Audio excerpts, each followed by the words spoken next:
നമസ്കാരം. TCV prime time ന്യൂസിലേക്ക് സ്വാഗതം. ആദ്യം പ്രധാന വാർത്തകൾ. പൊന്നാനിയിൽ വീട്ടിൽ ഉറങ്ങാൻ കിടന്ന മധ്യവയസ്കന്റെ മൃതദേഹം പുഴയിൽ കണ്ടെത്തി. പൊന്നാനി സ്വദേശി രാജിന്റെ മൃതദേഹമാണ് മാരമുറ്റം ചീർപ്പ് പാലത്തിന് സമീപം കണ്ടെത്തിയത്. തിങ്കളാഴ്ച വരെ 9 ജില്ലകളിൽ ഓറഞ്ച് അലർട്ട് പ്രഖ്യാപിച്ചു. തിങ്കളാഴ്ച വരെ ശക്തമായ മഴ തുടരുമെന്ന് കാലാവസ്ഥാ നിരീക്ഷണ കേന്ദ്രം. കേരളത്തിന്റെ നട്ടെല്ലാണ് സഹകരണ പ്രസ്ഥാനങ്ങളെന്ന് മന്ത്രി വി അബ്ദുറഹ്മാൻ. തിരൂർ അർബൻ സഹകരണ ബാങ്ക് പട്ടണനിർക്കാവ് ബ്രാഞ്ച് നവീകരിച്ച ഓഫീസ് ഉദ്ഘാടനം ചെയ്തു.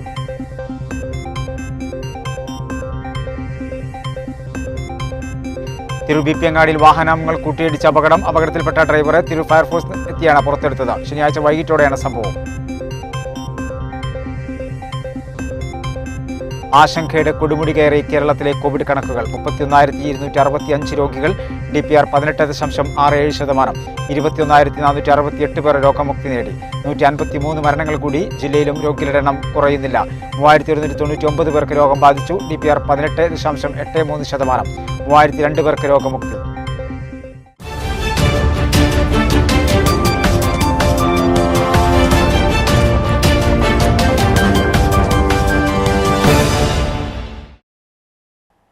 വിശദമായ വാർത്തകളിലേക്ക്. പൊന്നാനിയിൽ വീട്ടിൽ ഉറങ്ങാൻ കിടന്ന മധ്യവയസ്കന്റെ മൃതദേഹം പുഴയിൽ കണ്ടെത്തി. പൊന്നാനി സ്വദേശി രാജന്റെ മൃതദേഹമാണ് മാരമുറ്റം ചീർപ്പ് പാലത്തിന് സമീപം കണ്ടെത്തിയത്. വെള്ളിയാഴ്ച പുലർച്ചെ കാണാതായ രാജൻ കുണ്ടുകടവ് പാലത്തിൽ നിന്നും ചാടിയതായി സംശയമുണ്ടായിരുന്നു. വെള്ളിയാഴ്ച പുലർച്ചെ വീട്ടിൽ നിന്നും ഇറങ്ങിപ്പോയി കുണ്ടുകടവ് പാലത്തിൽ നിന്നും പുഴയിൽ ചാടിയതായി സംശയിച്ചിരുന്ന രാജന്റെ മൃതദേഹമാണ് ശനിയാഴ്ച കണ്ടെത്തിയത്. മാരാമുറ്റം ചീർപ്പ് പാലത്തിന് സമീപത്തു നിന്നും മത്സ്യബന്ധനത്തിനെത്തിയവരാണ് മൃതദേഹം കണ്ടെത്തിയത്. തുടർന്ന് ഇവർ പോലീസിൽ വിവരമറിയിക്കുകയായിരുന്നു.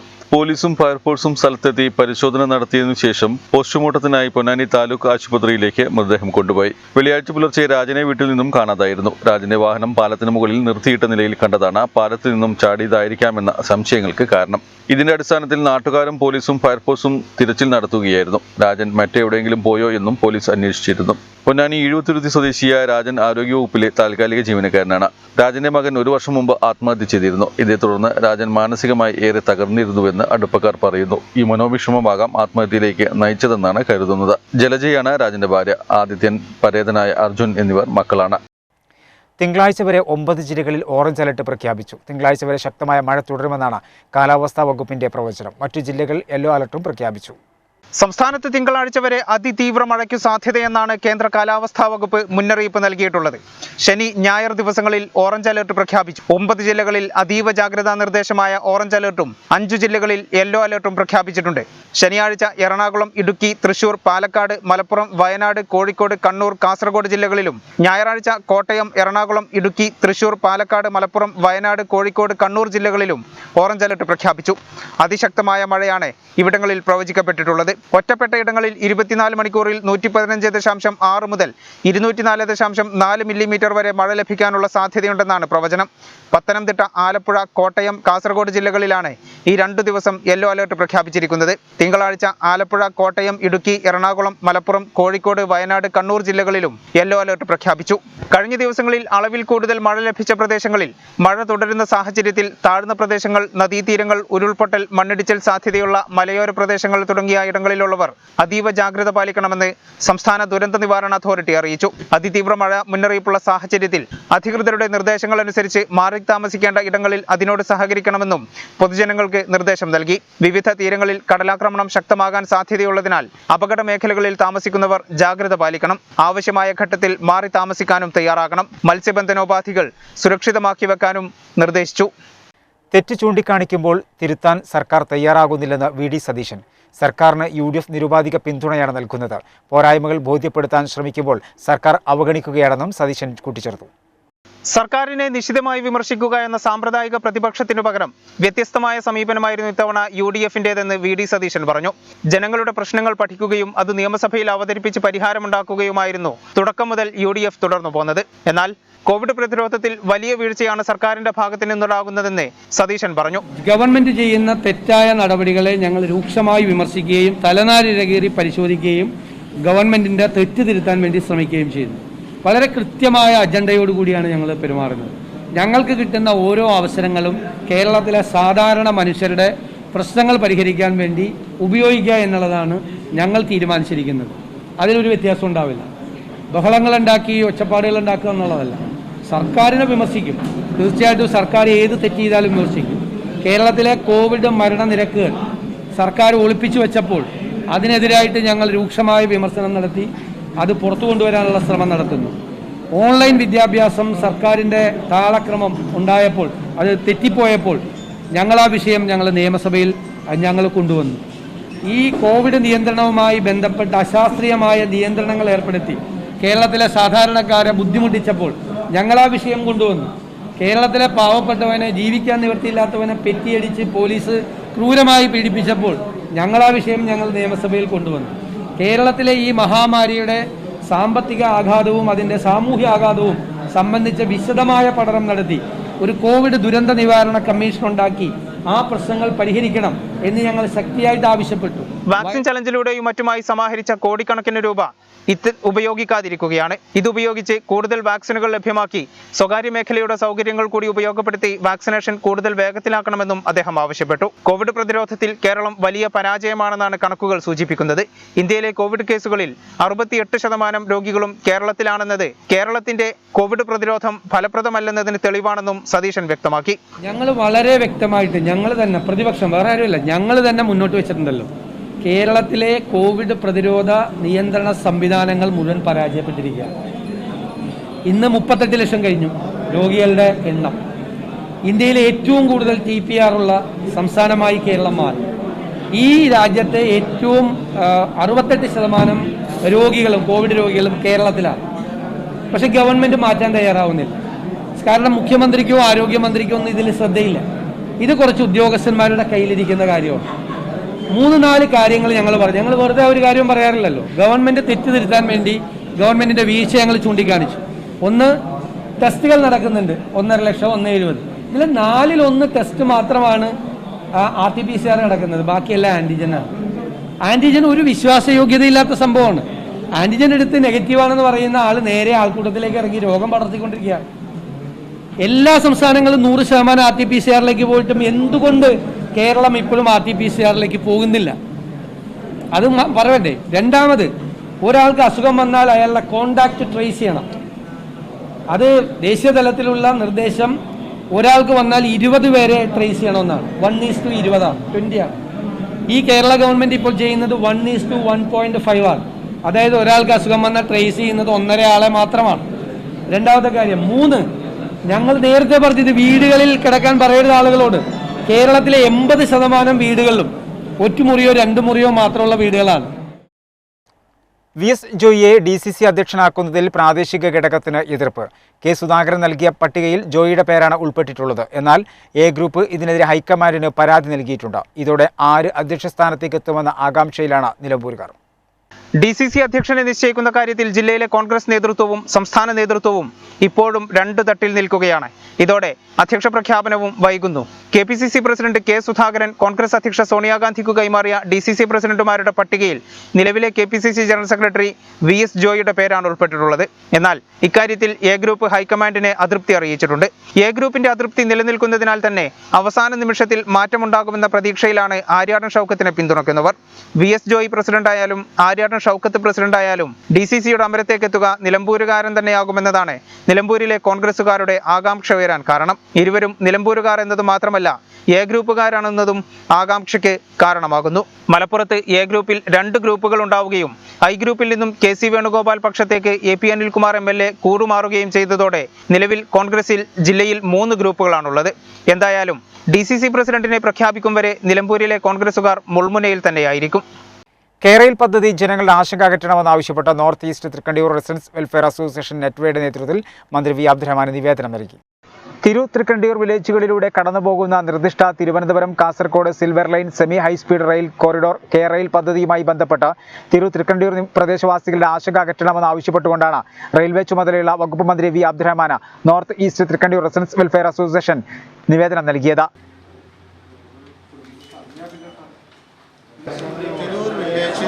തൃക്കണ്ടിയൂർ വില്ലേജിൽ കൂടി കടന്നു പോകുന്ന കേരളയിൽ silver line corridor semi high speed റെയിൽവേയുമായി ബന്ധപ്പെട്ടിട്ട് ഞങ്ങൾ റെസിഡൻസ് അസോസിയേഷനുമായി ഒരു കത്ത് തന്നതിൻ്റെ പേരിൽ ഞങ്ങൾ റെയിൽവേ മന്ത്രിയെ കാണാൻ വന്നതാണ്. അപ്പോൾ അതിൻ്റെ ആശങ്ക, ജനങ്ങൾക്കുള്ള ആശങ്ക ദൂരീകരിക്കാൻ വേണ്ടിയിട്ടാണ് ഞങ്ങളിപ്പോൾ റെയിൽവേ മന്ത്രിയെ കണ്ടിട്ടുള്ളത്. തൃക്കണ്ടിയൂർ വില്ലേജിൽ കൂടിയും തിരൂർ വില്ലേജിൽ കൂടി കടന്നു പോകുന്ന റെയിലിൻ്റെ ആശങ്ക ദൂരീകരിക്കാൻ വേണ്ടിയിട്ട് ഞങ്ങൾ ജനങ്ങളുടെയും അതുപോലെ തന്നെ ബിസിനസ്സുകാരുടെയും എല്ലാവരുടെയും ആശങ്ക ദൂരീകരിക്കാൻ വേണ്ടിയിട്ടുള്ള ഒരു നിവേദനം ഞങ്ങൾ റെയിൽവേ മന്ത്രിക്ക് കൊടുത്തിട്ടുണ്ട്. അതിൻ്റെ മറുപടി തരുമെന്ന് ഞാൻ പറഞ്ഞിട്ടുള്ളത്. ബിസിനസ് അസോസിയേഷൻ ജില്ലാ vice president K Abdul Razak Haji, നെറ്റ്വ president MP Suresh, secretary KP Naseeb, MP Raveendran, KM Ashraf master, VP Gopalan, VP Sasikumar എന്നിവർ നിവേദന സംഘത്തിലുണ്ടായിരുന്നു. കേരളത്തിന്റെ നട്ടെല്ലാണ് സഹകരണ പ്രസ്ഥാനങ്ങളെന്ന് കായിക മന്ത്രി V അബ്ദുറഹ്മാൻ അഭിപ്രായപ്പെട്ടു. തിരു അർബൻ സഹകരണ ബാങ്ക് പട്ടണറക്കാവ് ബ്രാഞ്ച് നവീകരിച്ച ഓഫീസ് ഉദ്ഘാടനം ചെയ്ത് സംസാരിക്കുകയായിരുന്നു അദ്ദേഹം.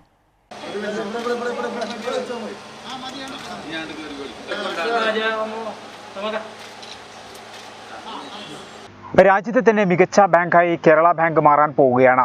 എന്നാൽ കേന്ദ്ര സർക്കാർ ഇത്തരം സഹകരണ ബാങ്കുകളെ തകർക്കാനാണ് ശ്രമിക്കുന്നത്.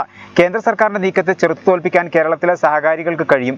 കേരളത്തിലെ ചില സഹകരണ ബാങ്കുകളുടെ വിശ്വാസ്യത വീണ്ടെടുക്കാൻ സർക്കാർ ശക്തമായ നടപടികൾ ആരംഭിച്ചിട്ടുണ്ടെന്നും മന്ത്രി V അബ്ദുറഹ്മാൻ പറഞ്ഞു. കേരളത്തിൽ ആദ്യമായ രാജ്യത്തിന് തന്നെ മാതൃകയായിട്ടുള്ള കേരള ബാങ്കിന്റെ തുടക്കം നമുക്ക് കുറിക്കാൻ കഴിയും. ഇന്ന് കേരള ബാങ്ക് ഇന്ത്യയിലെ തന്നെ ഏറ്റവും ഉയർന്ന പൊതുമേഖലാ ബാങ്കായിട്ടുള്ള സ്റ്റേറ്റ് ബാങ്കിനെ മറികടക്കാൻ കഴിയുന്ന രീതിയിലേക്ക് നമ്മുടെ സംസ്ഥാനത്തിലെ ആ ബാങ്കിന്റെ ആസ്തികൾ മാറ്റിയെടുക്കാൻ കേരളത്തിലെ സർക്കാരിന് കഴിഞ്ഞിട്ടുണ്ട്. ചെറിയ കാര്യമാണ്. കേരളത്തിൽ അത്തരത്തിലുള്ളൊരു മുന്നേറ്റം നടത്താൻ കഴിഞ്ഞത് കേന്ദ്ര ഗവൺമെന്റ് ഏത് രീതിയിലുള്ള നിയമവ്യവസ്ഥ ഉള്ളിൽപ്പെടുത്താനും ശ്രമിച്ചാൽ തന്നെയും അതിനെ മറികടക്കാനുള്ള കഴിവും പ്രാപ്തിയും കേരളത്തിലെ സഹകരണ മേഖലയ്ക്കുണ്ട് എന്ന് തെളിയിക്കുന്ന ഏറ്റവും വലിയ ബാങ്കാണ് കേരള ബാങ്ക്. അതിൻ്റെ പ്രവർത്തനം നമുക്ക് കൂടുതൽ മുന്നോട്ട് പോകണം. ഇപ്പോൾ ചില കോപ്പറേറ്റീവ് ബാങ്കുകളിൽ പ്രശ്നങ്ങളുണ്ടെങ്കിൽ അത് പരിഹരിക്കാനും അവിടുത്തെ ഇടപാടുകാരുടെ വിശ്വാസം നിലനിർത്തിക്കൊണ്ട് തന്നെ അവർക്കൊരു ചില്ലിക്കാശ് നഷ്ടപ്പെടാതെ അവരുടെ സമ്പാദ്യം തിരിച്ചു നൽകാനുള്ള നടപടികളാണ് കേരള സർക്കാർ ഇന്നെടുത്തിട്ടുള്ളത്. സാധാരണക്കാരന് ഫലപ്രദമായ വിധത്തിൽ ആധുനിക സൗകര്യങ്ങൾ നൽകി നാടിന് താങ്ങായി സഹകരണ ബാങ്കുകൾ മാറണമെന്നും V അബ്ദുറഹ്മാൻ പറഞ്ഞു. ചടങ്ങിൽ കുറുക്കോളി മൊയ്തീൻ MLA അധ്യക്ഷനായിരുന്നു. നമുക്കറിയാം, സഹകരണ മേഖല കേരളത്തിലെ ജനങ്ങളുമായി വളരെയേറെ ഇഴുകിച്ചേരുന്ന ഒരു പ്രസ്ഥാനമാണ്. അനവധി ബഹുജന പ്രസ്ഥാനങ്ങളെയും മറ്റു പല വിഭാഗങ്ങളെയും ഒക്കെ നേർക്കുനേർ കാണുകയും അനുഭവിക്കുകയും ചെയ്യുന്ന ആളുകളാണ് മലയാളികൾ. എന്നാൽ ഈ മലയാളക്കാരികളുടെ വളർച്ചയിൽ അവരുടെ ദൈനംദിന ജീവിതത്തിൽ വ്യാപകമായി മലയാളക്കരയിലെ മുഴുവൻ ജനങ്ങളെ എന്ന് പറയാവുന്ന തരത്തിൽ ത്രസിച്ചു നിൽക്കുന്ന ഒരു വലിയ പ്രസ്ഥാനമാണ് ഇന്ന് സഹകരണ മേഖല. Bank CEO OP Sreedharan report അവതരിപ്പിച്ചു. ഡയറക്ടർമാരായ കൂട്ടായി Basheer, C Khadija, KP Pavithran, Thirunavaya gramapanchayat vice president Kunnath Musthafa, P Muhammad Thayathara, V Ahammed Basheer, TK Alavikutty, P Ibrahim, Kottayil Alavi, Vettan Ahmed Kabir, Nasar പറമ്പിൽ, CP രാജൻ, ഷംസുദ്ദീൻ, മുളക്കൽ മുഹമ്മദ് അലി, മുസ്തഫ, അച്ചമ്പാടി ബീരാൻകുട്ടി എന്നിവർ സംസാരിച്ചു. ബാങ്ക് ചെയർമാൻ E ജയൻ സ്വാഗതവും മാനേജർ ഷക്കീല നന്ദിയും പറഞ്ഞു.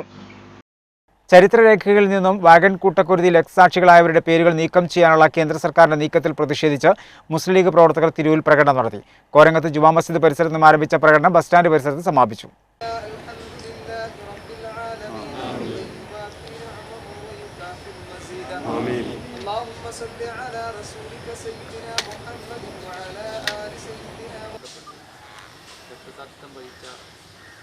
ചരിത്രരേഖകളിൽ നിന്ന് വാഗൺ കൂട്ടക്കുരുതിയിൽ രക്തസാക്ഷികളായവരുടെ പേരുകൾ നീക്കം ചെയ്യാനുള്ള കേന്ദ്ര സർക്കാരിന്റെ നീക്കത്തിൽ പ്രതിഷേധിച്ചാണ് തിരൂർ മണ്ഡലം മുസ്ലിം ലീഗ് കമ്മിറ്റിയുടെ നേതൃത്വത്തിൽ പ്രതിഷേധ പ്രകടനം സംഘടിപ്പിച്ചത്.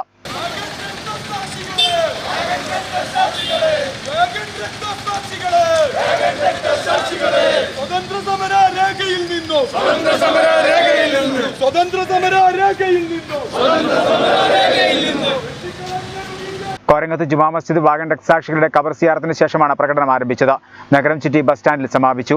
P സൈദലി മാസ്റ്റർ, വെട്ടം ആലിക്കോയ, കൊക്കോടി മൊയ്തീൻകുട്ടി ഹാജി, MP മുഹമ്മദ് കോയ തുടങ്ങിയവർ പ്രസംഗിച്ചു. PC Ishaq, Usman Paravana, CM Ali Haji, Faisal Edassery, Kandath Kunhippa, K Ibrahim Haji, AK Saidalikutty, MK Khalid, VA Latheef, KM Hasan, ET Rafi, Sulaiman Musliyar, Moidu Vettichira, KK Salam master, KK Riyas തുടങ്ങിയവർ നേതൃത്വം നൽകി. ഹിമാലയ സാഹസിക സൈക്കിൾ യാത്രികന് സ്വീകരണം നൽകി. ഒഴൂർ സ്വദേശി മുളമുക്കിൽ ശ്രീനിയുടെയും ആശാ വർക്കറായ പ്രഭയുടെയും മകനായ ശ്രീജിത്ത് മുളമുക്കിലാണ് 4 അംഗ സംഘത്തോടൊപ്പം യാത്ര തിരിക്കുന്നത്. United sports and cultural club Ayyaya സംഘടിപ്പിച്ച സ്വീകരണ സംഗമം MK കുഞ്ഞേരി മാസ്റ്റർ ഉദ്ഘാടനം ചെയ്തു. സൈക്കിളിൽ ഹിമാലയ യാത്ര പുറപ്പെടുന്ന സാഹസികന് യാത്രയപ്പ് നൽകി. അയ്യായിൽ നിന്നും യാത്ര ആരംഭിച്ച് ഹിമാലയ സാനുക്കളെ തൊട്ടുവരാൻ ഉദ്ദേശിച്ചുള്ളതാണ് യാത്ര. മുളമുക്കിൽ ശ്രീനിയുടെയും ആശാവർക്കറായ പ്രഭയുടെയും മകനായ ശ്രീജിത്ത് മുളമുക്കിലാണ് ഈ സാഹസിക യാത്രികൻ. 2 മാസം നീണ്ടു നിൽക്കുന്നതാണ് യാത്ര. United sports and cultural club Ayyaya സംഘടിപ്പിച്ച സ്വീകരണ സംഗമം M കുഞ്ഞേരി മാസ്റ്റർ ഉദ്ഘാടനം ചെയ്തു. ഒരാൾ അദ്ദേഹത്തിന്റെ ആഗ്രഹം എന്ന് പറഞ്ഞത് സൈക്കിൾ ചവിട്ടി ഹിമാലയത്തിൽ എത്തണം എന്നുള്ളതാണ്. അപ്പോൾ അത് ഉദ്ദേശിച്ച് അവരവരുടെ കൂട്ടുകാരും കൂടി അത്തരം ഒരു പദ്ധതി പ്ലാൻ തയ്യാറാക്കി. അതിൽ നമ്മുടെ നാട്ടുകാരനായ ഒരാള് പ്രിയപ്പെട്ട ശ്രീനിവാസന്റെ മകനായിട്ടുള്ള ശ്രീജിത്ത് ഇവിടെ എത്തിയിട്ടുണ്ട്. ശ്രീജിത്തും ഉൾപ്പെട്ടിട്ടുണ്ട്. അപ്പൊ വളരെ സാഹസികമായിട്ടുള്ളൊരു യാത്രയാണ്. നമുക്കറിയാം ഇപ്പോഴത്തെ കാലാവസ്ഥ പ്രതിരോധിക്കണം, അതേപോലെ തന്നെ ചെന്നെത്തുന്നുള്ള ചെന്നെത്തുന്ന സംസ്ഥാനങ്ങളിലെ എല്ലാവർക്കും നന്ദിയുണ്ട്. പിന്നെ ഇങ്ങനൊരു വേദിയിൽ ഇരിക്കാൻ പറ്റുമെന്ന് ഞാൻ വിചാരിച്ചിട്ടില്ല. ഇന്നലെ എൻ്റെ അടുത്ത് ഫോട്ടോ ആവശ്യപ്പെട്ടു. അപ്പോൾ ഇങ്ങനെയാണ് ഒരു വിചാരിച്ചിട്ടില്ല. ഞാൻ ഇങ്ങനെ എന്തെങ്കിലും ചെറിയ ഫ്ലെക്സിന്റെ കാര്യം എന്തെങ്കിലും ആണെന്ന് വിചാരിച്ചു. പക്ഷെ ഇങ്ങനെ ഒരു വേദി സംഘടിപ്പിക്കും ഞാൻ സ്വപ്നത്തിൽ പോലും വിചാരിച്ചിട്ടില്ല. എല്ലാവരും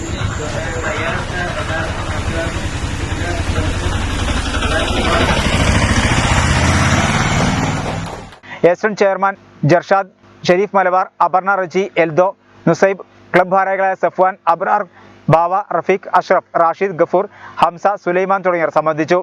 ശ്രീജിത്തിനൊപ്പം രഞ്ജിത്ത് കുന്നംപറമ്പിൽ, വിജിത്ത് അച്ചമ്പാട്ട്, സജ്ജന കുന്നത്ത് എന്നിവരാണ് യാത്ര തിരിക്കുന്നത്. പരപ്പനങ്ങാടി പോലീസ് സ്റ്റേഷനിൽ നിന്നും ഇവരുടെ യാത്ര സ്റ്റേഷൻ ഓഫീസർ ഫ്ലാഗ് ഓഫ് ചെയ്തു.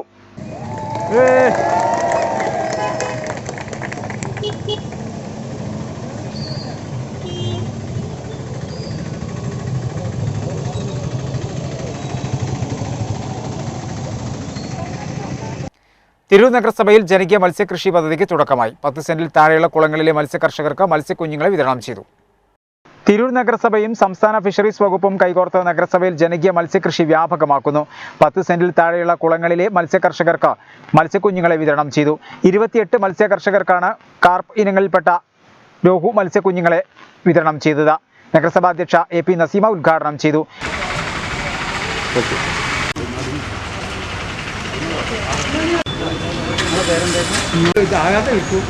അപേക്ഷകരെ കണ്ടെത്തി മത്സ്യകൃഷി വ്യാപകമാക്കാൻ ഒരുങ്ങുകയാണ് നഗരസഭ. കൗൺസിലർ IP ഷാജിറ, ആസൂത്രണ സമിതി vice chairman PK Thangal, fisheries aquaculture coordinator Muhammad Ashraf, AK Saithalikutty തുടങ്ങിയവർ പങ്കെടുത്തു. സംഗീതം പോലെ സാന്ദ്രമായ സംഗീതജ്ഞയ്ക്ക് ഭാഷാപിതാവിൻ്റെ സന്നിധിയിൽ സ്നേഹാദരം. മലയാളത്തിൻ്റെ ആദ്യകാല ഗായിക ലളിത തമ്പിയും മകൻ ജിഷ്റാമും ഉൾപ്പെടെ സംഗീത ലോകത്തിൻ്റെ നിത്യവിസ്മയങ്ങളുടെ കൂടിച്ചേരലിന് തിരൂരിൻ്റെ സായം സന്ധ്യ സാക്ഷിയായി. ചുരുങ്ങിയ കാലം ചുരുക്കം പാട്ടുകൾ പാടി മലയാള ചലച്ചിത്ര ഗാനരംഗത്ത് ശ്രദ്ധ നേടിയ ലളിത തമ്പിക്കും മകനും ഗായകനുമായ ശ്രീരാമനും മലബാറിൽ ഹിന്ദുസ്ഥാനി സംഗീതത്തിൻ്റെ വേരുകൾ ഉറഞ്ഞുകിടക്കുന്ന തിരൂരിലെ സംഗീത കൂട്ടായ്മ ഒരുക്കിയ ആദരം 2 സംഗീത കുടുംബങ്ങളുടെ ഒത്തുചേരലിനൊപ്പം കർണാട്ടിക് ഹിന്ദുസ്ഥാനി സംഗീത സംസ്കാരത്തിൻ്റെ കൂടിച്ചേരൽ കൂടിയായി.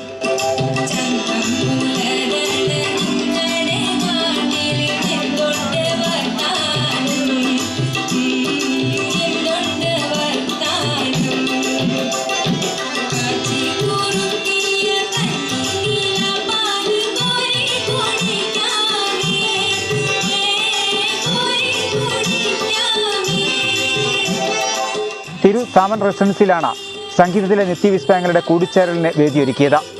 തിരൂരിൻ്റെ സംഗീതജ്ഞൻ വേണു കൽക്കത്തയുടെ മകനും സംഗീത സംവിധായകനുമായ ശ്രീനാഥ് നായരുടെ വധുവായി എത്തിയത് ശ്രീറാമിൻ്റെ മകൾ കാഞ്ചന ശ്രീറാമാണ്. ഇക്കഴിഞ്ഞ 20-നായിരുന്നു വിവാഹം. കോവിഡ് മഹാമാരിയിൽ ലളിതമായ ചടങ്ങാണ് നടന്നത്. വിവാഹത്തോടനുബന്ധിച്ചുള്ള ചടങ്ങിനെത്തിയ സംഗീത കുടുംബത്തിനാണ് തിരൂരിലെ സംഗീത കൂട്ടായ്മ ആദരമൊരുക്കിയത്.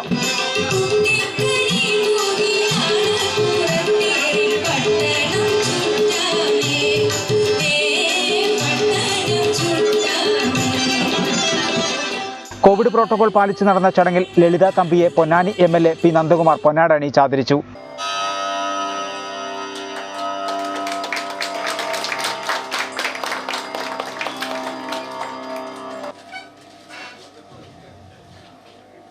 തിരൂരിൻ്റെ സാംസ്കാരിക പാരമ്പര്യം ഇനിയും മുന്നോട്ട് കൊണ്ടുപോകണം. പഴയ ആൾക്കാരെ സംബന്ധിച്ചിടത്തോളം അവർ പലപ്പോഴും പറയാറുണ്ട്, പഴയത് പോലും നമ്മൾ മറക്കുകയാണ്. പുതിയ നമ്മൾ തേടിപ്പോകുമ്പോഴും പഴയത് വിസ്മരിക്കാൻ കഴിയില്ല എന്നൊരു തോന്നൽ നമ്മുടെ പുതിയ തലമുറയ്ക്ക് നമ്മൾ ഉണ്ടാക്കി കൊടുക്കണം. ഇവിടെ ആദരിക്കപ്പെടേണ്ട നമ്മെ സംബന്ധിച്ചിടത്തോളം പഴയ തലമുറയുടെ പ്രതീകം മാത്രമല്ല, പുതിയ തലമുറയ്ക്ക് ആവേശം നൽകുന്ന വ്യക്തി കൂടിയാണ്. സ്ത്രീ ശബ്ദം സംഗീതം നമ്മുടെ സിനിമാ ലോകത്തിന് ആദ്യം കേൾപ്പിച്ചു കൊടുത്തതിൽ പ്രധാനപ്പെട്ട പങ്ക് വഹിച്ചിട്ടില്ല. ഇവരെ പോലെ ആദരിക്കാൻ കഴിയുന്ന ഒരു വേദിക്കകത്ത് പങ്കെടുക്കുന്നതിൻ്റെ വലിയൊരു ഞാൻ ബഹുമാനമായി കാണുന്നു. ഞാൻ അത് ദീർഘിപ്പിക്കുന്നില്ല. വേണുവിൻ്റെ കുടുംബവുമായിട്ടുള്ള ബന്ധം, ഫലത്തിൻ്റെ പുതിയ കുടുംബവുമായിട്ടുള്ള ബന്ധം, ഈ രണ്ട് സംഗീത കുടുംബങ്ങളും യോജിപ്പ്, ഈ കല്യാണം നിശ്ചയിക്കുന്ന സമയത്ത് തന്നെ വേണു പറഞ്ഞപ്പോൾ തന്നെ ഒരു വലിയ കാര്യമാണ് എന്ന് വിശ്വസിക്കുന്ന ആളാണ് ഞാൻ. ശ്രീരാമനെ തിരു ഡിവൈഎസ്പി സുരേഷ് ബാബുവും സഹോദരി ഡോക്ടർ ശ്രീലതയെ റിട്ടയർഡ് ഡിവൈഎസ്പി വിശ്വംഭരനും പൊന്നാട അണിയിച്ചു. ചടങ്ങിൽ അഡ്വക്കേറ്റ് എം വിക്രംകുമാർ, ഗായകൻ ഫിറോസ് ബാബു, സെൽറ്റി തിരൂർ തുടങ്ങിയവർ സംബന്ധിച്ചു. പ്രശസ്ത കർണാടക സംഗീത വിദ്വാനായിരുന്ന ചേർത്തല ഗോപാലൻ നായരുടെ സഹധർമ്മിണിയാണ് 80-കാരിയായ ലളിത തമ്പി. 1955 ദേവരാജൻ മാസ്റ്ററുടെ ആദ്യഗാനം പാടിയ ഗാനകോകിലും കൂടിയാണ് ലളിത തമ്പി.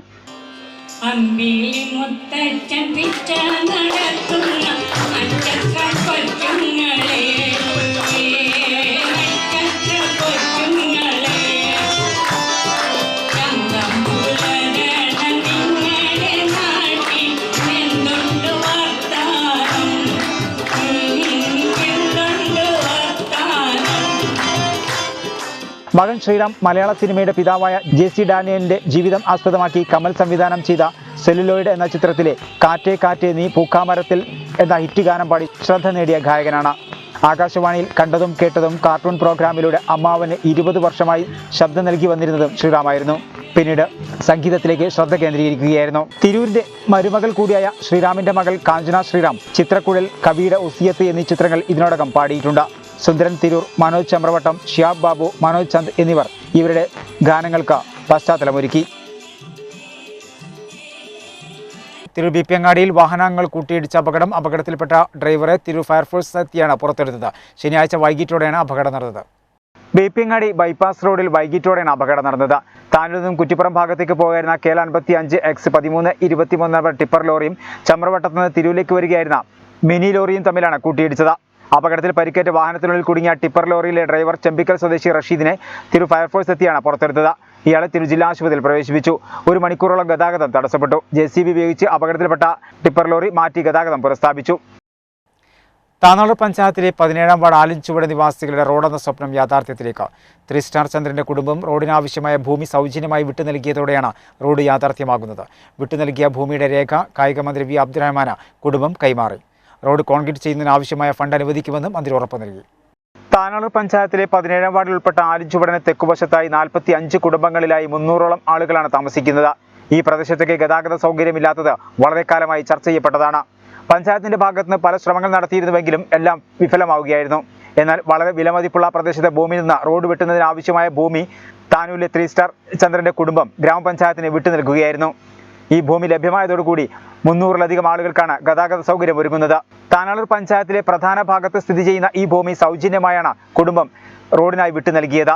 കായിക മന്ത്രി V അബ്ദുറഹ്മാൻ സ്ഥലത്തിന്റെ രേഖകൾ 3 സ്റ്റാർ ചന്ദ്രന്റെ മക്കളായ പുല്ലാട്ട് സുരേഷ്, സുമേഷ്, സുനീഷ് എന്നിവരിൽ നിന്നും ഏറ്റുവാങ്ങി. ഏറ്റവും സന്തോഷകരമായിട്ടുള്ളൊരു കാര്യമാണ് ഇപ്പോൾ നടത്താൻ കഴിയുന്നത്. വളരെ വർഷങ്ങളായി കുറേ വീട്ടുകാർ റോഡിലേക്ക് എത്തിപ്പെടാൻ മാർഗമില്ലാതെ കഷ്ടപ്പെടുക. അതിൽ നിരവധി രോഗികളുണ്ട്, വയസ്സായവരുണ്ട്, കുട്ടികൾക്ക് വിദ്യാലയങ്ങളിൽ പോകാൻ പോലും കഷ്ടത അനുഭവിക്കുന്ന സംഭവങ്ങളുണ്ടായിട്ടുണ്ട്. മരിച്ചു കഴിയുമ്പോൾ അവരെ ഒന്ന് ഉയർത്തി കൊണ്ടുപോകാൻ പോലും സൗകര്യമില്ലാത്ത ഒരു പ്രദേശമാണ്. അത്തരമൊരു സ്ഥലത്ത് ഇത്രയും ഒരു സൽപ്രവൃത്തി നടത്തിയ ചന്ദ്രേട്ടൻ്റെ കുടുംബത്തിന് ആദ്യമായി നന്ദിയും കടപ്പാടും അറിയിക്കുകയാണ്. കാരണം ഇതൊരു മാതൃകാപരമായ പ്രവർത്തനമാണ്. ചന്ദ്രേട്ടനും നിരവധി കാര്യങ്ങൾ, നല്ല കാര്യങ്ങൾ ചെയ്തിട്ടുണ്ട്. അത് അദ്ദേഹം പുറത്തു വെച്ച് ചെയ്തും സ്വകാര്യമായി ചെയ്ത നിരവധി കാര്യങ്ങൾ, ഞാൻ അതിലേക്കൊന്നും കടക്കുന്നില്ല. പക്ഷേ ഇപ്പോൾ അദ്ദേഹത്തിൻ്റെ നിര്യാണ ശേഷവും ഇത്തരത്തിലൊരു നല്ല കാര്യത്തിന് ആ കുടുംബം തയ്യാറായതും, അതോടൊപ്പം തന്നെ പഞ്ചായത്ത് ചെയ്യുന്ന മറ്റൊരു കാര്യം അദ്ദേഹത്തിൻ്റെ പേര് ആ റോഡിനിടുക എന്നുള്ളത്, അതും വളരെ നന്നായി. എന്നും എല്ലാവർക്കും പ്രചോദനമായി അത് ശ്രദ്ധിക്കപ്പെടുന്ന ഒരു കാര്യമായി മാറിയിരിക്കുകയാണ്. ഈ റോഡിനാവശ്യമായിട്ടുള്ള കോൺക്രീറ്റിന് ആവശ്യമായിട്ടുള്ള തുക എത്രയാണെങ്കിലും MLA ഫണ്ടിൽ നിന്നും അതുകൂടി നൽകാൻ ഈ അവസരത്തിൽ തീരുമാനമായിട്ടുണ്ട്. അപ്പോൾ എത്രയും പെട്ടെന്ന് ആ റോഡിൻ്റെ പണി പൂർത്തീകരിക്കാൻ ശ്രമിക്കണമെന്ന് പഞ്ചായത്തിനോട് അഭ്യർത്ഥിക്കുന്നു. ചടങ്ങിൽ gramapanchayat vice president V Abdurazak, Velliyath Abdul Salam, Tharayil Moidutty, വെട്ടം പൂളക്കൽ ഹനീഫ, കൊക്കോടി മുഹമ്മദ് കുട്ടി തുടങ്ങിയവർ പങ്കെടുത്തു. ഈ റോഡിന് 3 സ്റ്റാർ ചന്ദ്രൻ സ്മാരക റോഡെന്ന് നാമകരണം ചെയ്യാൻ ഇതിനകം തന്നെ പഞ്ചായത്ത് ഭരണസമിതി തീരുമാനമെടുത്തിട്ടുണ്ട്. റോഡ് കോൺക്രീറ്റ് ചെയ്യുന്നതിന് വേണ്ടിയുള്ള ഫണ്ട് നൽകുമെന്ന് മന്ത്രി അറിയിച്ചു. ആലഞ്ചോട് പ്രദേശത്ത് ബഹുമാനപ്പെട്ട MLA-ക്കൊക്കെ അറിയാം, 45 കുടുംബങ്ങളിലായി 300-ലേറെ ആളുകൾ താമസിക്കുന്നുണ്ട്.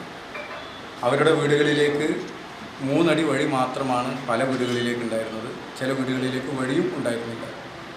അതിന് മുൻവശത്ത് നമ്മുടെ പ്രിയപ്പെട്ട 3 സ്റ്റാർ ചന്ദ്രേട്ടൻ്റെ ഭൂമിയാണ് ഉണ്ടായിരുന്നത്. ചന്ദ്രേട്ടൻ മരണപ്പെട്ടു. അവിടുത്തെ പഞ്ചായത്ത് മെമ്പർ എന്നുള്ള രീതിയിൽ ഞാനും ആ നാട്ടിലെ ജനങ്ങളും ആ കുടുംബത്തെ സമീപിക്കുകയും ആ സമീപിച്ച സമയത്ത് ഞങ്ങളൊക്കെ മനസ്സിൽ എന്ത് വിലയാണ് ഈ കുടുംബം ചോദിക്കുക എന്നുള്ള ഉദ്ദേശത്തോടു കൂടി പോയത്. MLA ആണ് ഞങ്ങളോട് മന്ത്രിയാണ് ഞങ്ങളോട് പറഞ്ഞത്, നിങ്ങൾ പോയി ഒന്ന് സന്ദർശിക്കൂ, അവർ ബാക്കി കാര്യങ്ങൾ ചെയ്യും എന്ന് ഞങ്ങളോട് പറയുകയും ചെയ്തു. ഞങ്ങളവിടെ ചെന്നു. വിഷയം പറഞ്ഞപ്പോൾ ഞങ്ങളവിടെ വരട്ടെ, നോക്കട്ടെ എന്നുള്ള രീതിയിൽ പറഞ്ഞു. അവിടെ വന്നതിന് ശേഷം ആ കുടുംബങ്ങളിലേക്ക് മുഴുവനും റോഡെത്താനുള്ള സൗകര്യം ഒരുക്കണമെന്ന്, ആ റോഡിനാവശ്യമായ ഭൂമി 1 രൂപ പോലും വാങ്ങാതെ ഞങ്ങൾ വിട്ടുതരാൻ തയ്യാറാണെന്നാണ് കുടുംബം ഞങ്ങൾ അറിയിച്ചത്. ആ അറിയിച്ചതിൻ്റെ അടിസ്ഥാനത്തിൽ ഞങ്ങൾ പഞ്ചായത്ത് ഭരണസമിതി യോഗം കൂടി ആ റോഡിന് തന്നെ ഈ നാട്ടുകാർക്ക് എല്ലാവർക്കും അറിയപ്പെടുന്ന പ്രിയപ്പെട്ട ചന്ദ്രേട്ടൻ്റെ പേര് നാമീകരണം ചെയ്യാൻ ഗ്രാമപഞ്ചായത്ത് ബോർഡ് തീരുമാനിച്ചിട്ടുണ്ട്. തിരൂർ നഗരസഭ 7-ാം വാർഡിലെ പൈങ്ങോട്ടുപാടം കൊട്ടുവാല ഇടവഴി റോഡ് വീതി കൂട്ടൽ പ്രവൃത്തി ഉദ്ഘാടനം കൗൺസിലർമാരായ പ്രസന്ന പയ്യാപന്തയും M. അബ്ദുറഹ്മാൻ എന്ന ബാവയും ചേർന്ന് നിർവഹിച്ചു. തിരൂർ നഗരസഭ 7-ാം വാർഡിൽ ഉൾപ്പെടുന്ന പൈങ്ങോട്ടുപാടം റോഡിൽ നിന്നും ആരംഭിക്കുന്ന കൊട്ടുവാല ഇടവഴി വീതി കൂട്ടി റോഡാക്കുന്ന പ്രവൃത്തിക്ക് തുടക്കമായി. നഗരസഭാ കൗൺസിലർമാരായ പ്രസന്ന പയ്യാപന്ത, M. അബ്ദുറഹ്മാൻ എന്ന ബാവ എന്നിവർ ചേർന്ന വീതി കൂട്ടൽ പ്രവൃത്തിയുടെ ഉദ്ഘാടനം നിർവഹിച്ചു. തിരൂർ നഗരസഭയിലെ ഏകദേശം 25 വർഷങ്ങൾക്ക് മുമ്പ് ചെമ്പ്ര 1-ാം വാർഡ് 2-ാം വാർഡ് എന്ന നിലയിൽ നിന്നിരുന്ന സമയത്ത് ശ്രമം തുടങ്ങി. ഒരുപാട് ആളുകളുടെ പരിശ്രമം കൊണ്ട് ഏകദേശം 25 വർഷങ്ങൾക്ക് ശേഷമാണ് നമ്മളൊരു റോഡ് യാഥാർത്ഥ്യമാകുകയാണ്. 7-8 വാർഡുകളെ ബന്ധിക്കുന്ന ഒരു റോഡാണ്. അതിൻ്റെ പകുതി ഭാഗം ടാറിങ്ങൊക്കെ കഴിഞ്ഞ് കിടക്കുകയാണ്. അപ്പോൾ അതിന് ഒരുപാട് സ്ഥലം കിട്ടാത്തത് കൊണ്ട് ഇങ്ങനെ നീണ്ടു പോയതാണ്.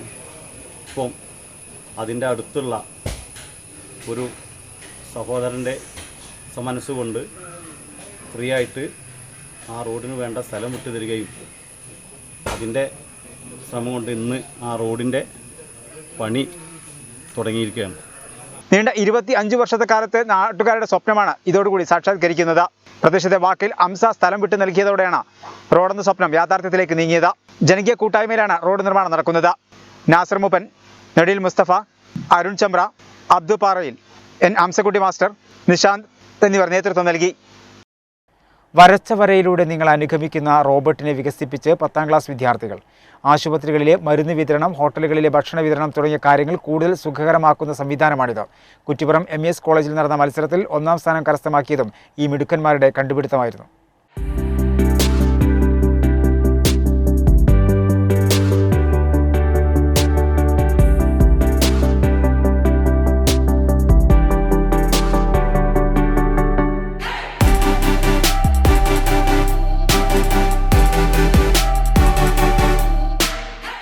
കോവിഡ് മഹാമാരി നമ്മളെ ആകെ വരിഞ്ഞു മുറുക്കിയിരിക്കുന്ന ഇക്കാലത്ത് സാമൂഹിക അകലമാണല്ലോ നമ്മുടെയൊക്കെ പ്രശ്നം. സാമൂഹിക അകലത്തിനാണ് ഇക്കാലത്ത് ഏറെ പ്രസക്തിയും. എങ്കിൽ അതിനൊരു പരിഹാരം കണ്ടിരിക്കുകയാണ് 4 വിദ്യാർത്ഥികളുടെ കൂട്ടായ്മ. മറ്റൊന്നുമല്ല, ഒരു റോബോട്ടാണ് ഈ 10ാം ക്ലാസ് വിദ്യാർത്ഥികളുടെ ആശയം. സംഭവം റോബോട്ടൊക്കെ ഇതിനു മുൻപും ഉണ്ടായിട്ടുണ്ടെങ്കിലും അത്രമേൽ ശാസ്ത്ര പിൻബലമൊന്നുമില്ലാത്ത 4 സാധാരണ കുട്ടികളുടെ തലയിലാണ് ഈ ആശയം ഉദിച്ചതെന്നാണ് നമ്മളെ അമ്പരപ്പിക്കുന്നത്. ആവശ്യാനുസരണം രേഖപ്പെടുത്തുന്ന വരയെ അനുഗമിക്കുന്ന റോബോട്ട് സംവിധാനമാണ് ഈ ആശയത്തിലൂടെ ഈ കുട്ടികൾ അവതരിപ്പിക്കുന്നത്.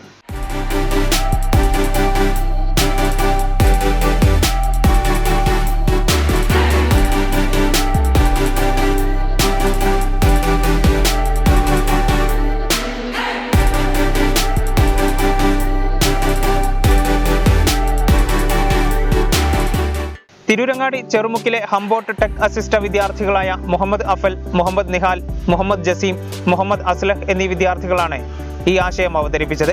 നമ്മുടെ ആവശ്യാനുസരണം രേഖപ്പെടുത്തുന്ന വരയിലൂടെ ഈ റോബോട്ട് നമ്മളെ അനുഗമിക്കും. ആശുപത്രികളിലെ മരുന്ന് വിതരണം, ഹോട്ടലുകളിലെ ഭക്ഷണ വിതരണം തുടങ്ങിയ കാര്യങ്ങൾ കൂടുതൽ എളുപ്പമാക്കുന്ന സംവിധാനമാണിത്. ഞങ്ങൾ 4 പേരും KHMHSS വാളക്കുളം സ്കൂളിലെ SLC വിദ്യാർത്ഥികളാണ്. ഞങ്ങളിപ്പോൾ ഇവിടെ ഉണ്ടാക്കിയിട്ടുള്ളത് ഒരു ലൈൻ ഫോളോയിങ് റോബോയാണ്. ലൈൻ ഫോളോയിങ് റോബോ ഞങ്ങളിത് വെച്ചിട്ട് ടെസ്ല 21 എന്ന കോമ്പറ്റീഷൻ, അതും MES engineering college department of EE നടത്തിയ ടെസ്ല 21 എന്ന കോമ്പറ്റീഷനിൽ പങ്കെടുത്തു. ഞങ്ങൾ ഫസ്റ്റ് പ്രൈസ് വിന്നേഴ്സാണ്.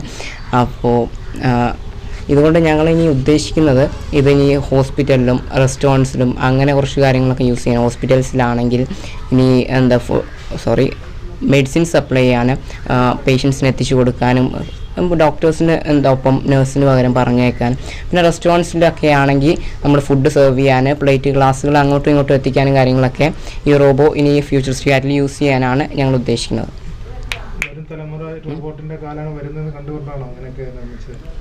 അതെ. ഇനി റോബോട്ടിക്സിന് നല്ലൊരു ചാൻസ് കാണുന്നുണ്ട്. അതുകൊണ്ട് തന്നെയാണ് ഇങ്ങനൊരു സംഭവം നിർമ്മിക്കാൻ കാരണം. സാമൂഹിക അകലം പാലിക്കുന്നതിന് പ്രോത്സാഹനം നൽകുന്ന ഈ സമയത്ത് ഈ ആശയത്തിന് പ്രസക്തിയേറെയാണ്. കുറ്റിപ്പുറം MES കോളേജിലെ ഇലക്ട്രിക്കൽ ആൻഡ് ഇലക്ട്രോണിക്സ് എഞ്ചിനീയറിംഗ് വിഭാഗം നടത്തിയ മത്സരത്തിൽ 1ാം സ്ഥാനം കരസ്ഥമാക്കിയതും ഇതേ വിദ്യാർത്ഥി സംഘമായിരുന്നു എന്നതാണ് സവിശേഷത. ഇത് ഫുള്ളി പ്രോഗ്രാംഡ് ആണ്. പ്രോഗ്രാം വഴി ഓരോ ലൈനെ സെൻസ് ചെയ്തിട്ട് ഇതിനടിയിൽ 6 IR സെൻസേഴ്സ് ഉണ്ട്. അപ്പോൾ ഈ സെൻസേഴ്സ് ഈ ലൈനെ ഡിറ്റക്ട് ചെയ്തിട്ട് അതിനനുസരിച്ച് മൂവ് ചെയ്യുകയാണ് ചെയ്യുന്നത്. ഇനിയും ഇത് ചെറിയൊരു ഡെമോ പീസ് മാത്രമാണ്. ഇനി ഇതിൽ കുറേ കാര്യങ്ങൾ കൊണ്ടുവരാനുണ്ട്. ഞങ്ങൾ ഈ ഒരു കോമ്പറ്റീഷന് മാത്രമേ ഞങ്ങൾ ഈ ഒരു സംഭവം കൊണ്ടുപോയിട്ടുള്ളൂ. അതിന് വേറെ എവിടെയും കൊണ്ടുപോയിട്ടില്ല. ഇല്ല. ഇതിന് മുന്നേ ഇല്ല. ഞങ്ങൾ ഫസ്റ്റ് വർക്കാണ്. ഞങ്ങൾ ഹംബോട്ട് ടെക്കസ്റ്റ എന്ന സ്ഥാപനത്തിലെ 4 വിദ്യാർത്ഥികളാണ്. അപ്പോൾ ഹംബോട്ട് തന്നെയാണ് ഇതിലേക്കുള്ള ഒരു ഇത്. Pookkiparamba KHM higher secondary school വിദ്യാർത്ഥികളാണ് 4 പേരും. സാങ്കേതിക വിദ്യാഭ്യാസ മേഖലയെ പ്രോത്സാഹിപ്പിക്കുന്ന സ്ഥാപനമാണ് ഹംബോട്ട് ടെക് അസിസ്റ്റ്. ഹൈസ്കൂൾ തലം വരെയുള്ള വിദ്യാർത്ഥികൾക്ക് സാങ്കേതിക രംഗത്ത് ഏറെ പിന്തുണയും സഹകരണവും ഹംബോട്ട് ടെക് അസിസ്റ്റ് നൽകുന്നുണ്ട്. ഇതിനോടകം നിരവധി പ്രോജക്റ്റുകൾ ആവിഷ്കരിക്കുകയും ചെയ്തു. കോവിഡ് 1ാം തരംഗം രൂക്ഷമായപ്പോൾ മലപ്പുറം ജില്ലാ ആരോഗ്യ വകുപ്പിന്റെ പിന്തുണയോടെ ഐസൊലേഷൻ വാർഡുകളിലേക്കുള്ള റോബോട്ടും ഹംബോട്ട് രൂപകൽപ്പന ചെയ്തിരുന്നു. തലക്കാട് ഗ്രാമപഞ്ചായത്തിൽ പൊതുകുളങ്ങളിൽ മത്സ്യക്കുഞ്ഞുങ്ങളെ നിക്ഷേപിച്ചു. കുടുംബശ്രീ വനിതകളെ ഉൾപ്പെടുത്തിയാണ് പഞ്ചായത്ത് പൊതുകുളങ്ങളിൽ മത്സ്യകൃഷി നടപ്പിലാക്കുന്നത്. കോവിഡ്-19 പശ്ചാത്തലത്തിൽ ഭക്ഷ്യസുരക്ഷ ഉറപ്പാക്കുന്നതിന് കേരള സർക്കാർ ഫിഷറീസ് വകുപ്പിന്റെ സഹായത്തോടെ തലക്കാട് പഞ്ചായത്ത് പരിധിയിലുള്ള പൊതുകുളങ്ങളിൽ മത്സ്യക്കുഞ്ഞുങ്ങളെ നിക്ഷേപിച്ചു.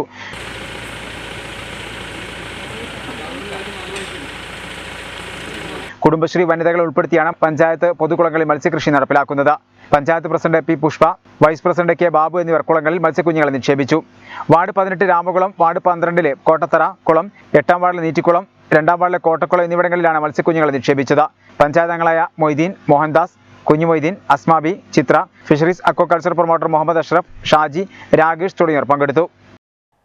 കോട്ടേഴ്സ് ഓണേഴ്സ് അസോസിയേഷൻ ലോഗോ പ്രകാശനം സംസ്ഥാന സ്പോർട്സ് വഖഫ് ഹജ്ജ് മന്ത്രി വി. അബ്ദുറഹ്മാൻ അസോസിയേഷൻ ഭാരവാഹി ഷാഫി പുളിക്കൽ നിർവഹിച്ചു. ഓണേഴ്സ് അസോസിയേഷൻ ഉപഹാരം മന്ത്രിക്ക് മൊയ്തീൻ മൂപ്പൻ നൽകി. അസോസിയേഷൻ ഭാരവാഹികളായ അഷിഫ്, സയ്യിദ് മുഹമ്മദ്, സമദ്, മുത്താണിക്കാട, ഷെരീഫ്, ശശി ചമ്പ്ര, കുഞ്ഞിപ്പ, ഹംസ ഹാജി എന്നിവർ സംബന്ധിച്ചു.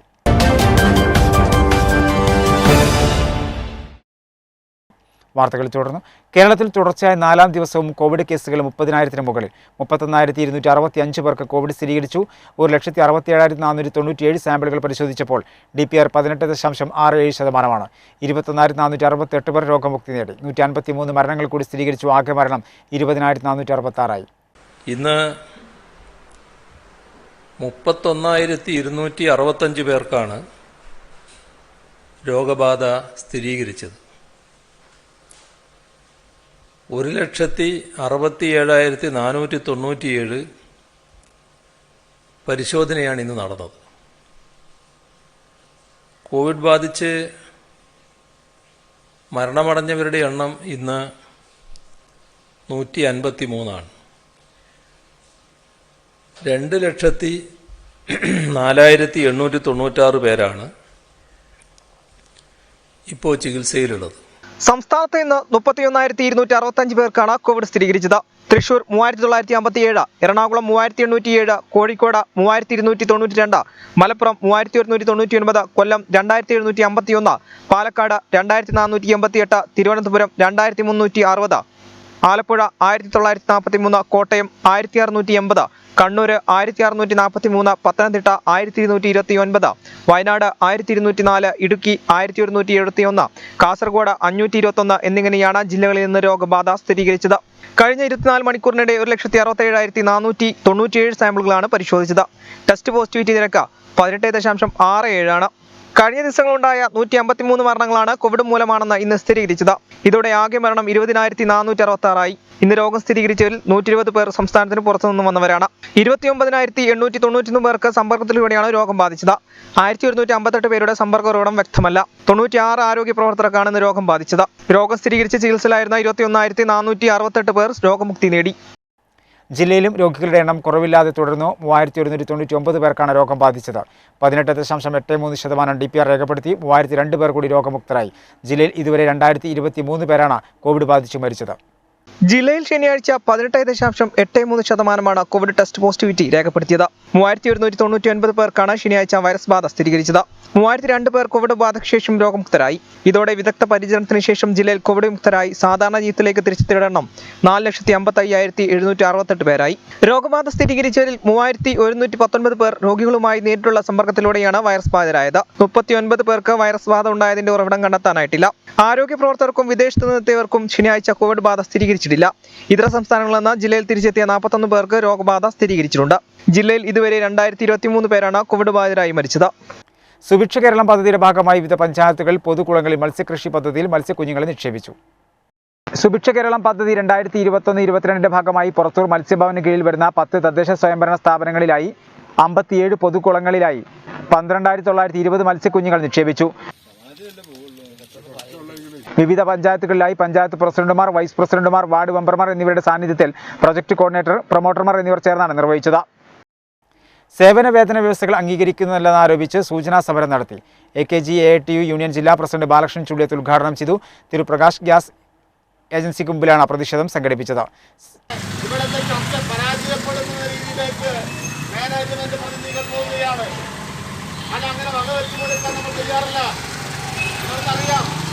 ഒരാൾ പോലും നമ്മുടെ വീടുകളിൽ കൊണ്ടുവന്ന ആനുകൂല്യങ്ങൾ കൊണ്ടുതന്നതല്ല. ഈ മേഖലയിൽ പണിയെടുക്കുന്ന തൊഴിലാളികൾക്ക് കിട്ടേണ്ട ന്യായമായ ആവശ്യങ്ങൾ, ആനുകൂല്യങ്ങൾ നമ്മുടെ അധ്വാനത്തിന്റെ ഫലമായി അതുപോലെ നമ്മുടെ ആരോഗ്യമൊക്കെ ആ ആരോഗ്യം നശിച്ചുകൊണ്ടിരിക്കുന്ന അവസ്ഥയിൽ തന്നെ നമ്മുടെ ജീവന സന്ധാരണത്തിന് വേണ്ടി നമ്മൾ അധ്വാനിക്കുമ്പോൾ ആ അധ്വാനത്തിന്റെ പിൻബലം പറ്റുന്ന ആളുകൾ, നമ്മൾക്കറിയാം ഇതൊരു കൊടുക്കൽ വാങ്ങലാണ്. ഒരു സ്ഥാപനമുണ്ടെങ്കിലേ തൊഴിലാളികളുള്ളൂ. ആ തൊഴിലാളികളുണ്ടെങ്കിലേ സ്ഥാപനം വളരൂ. ഹരീന്ദ്രൻ, അനിൽകുമാർ, നസീർ തുടങ്ങിയവർ സംസാരിച്ചു. പ്രധാന വാർത്തകൾ ഒരിക്കൽ കൂടി. പൊന്നാനിയിൽ വീട്ടിൽ ഉറങ്ങാൻ കിടന്ന മധ്യവയസ്കന്റെ മൃതദേഹം പുഴയിൽ കണ്ടെത്തി. പൊന്നാനി സ്വദേശി രാജിന്റെ മൃതദേഹമാണ് മാരമുറ്റം ചീർപ്പ് പാലത്തിന് സമീപം കണ്ടെത്തിയത്. തിങ്കളാഴ്ച വരെ 9 ജില്ലകളിൽ ഓറഞ്ച് അലർട്ട് പ്രഖ്യാപിച്ചു. തിങ്കളാഴ്ച വരെ ശക്തമായ മഴ തുടരുമെന്ന് കാലാവസ്ഥാ നിരീക്ഷണ കേന്ദ്രം. കേരളത്തിന്റെ നട്ടെല്ലാണ് സഹകരണ പ്രസ്ഥാനങ്ങളെന്ന് മന്ത്രി വി അബ്ദുറഹ്മാൻ. തിരു അർബൻ സഹകരണ ബാങ്ക് പട്ടണനിർക്കാവ് ബ്രാഞ്ച് നവീകരിച്ച ഓഫീസ് ഉദ്ഘാടനം ചെയ്തു.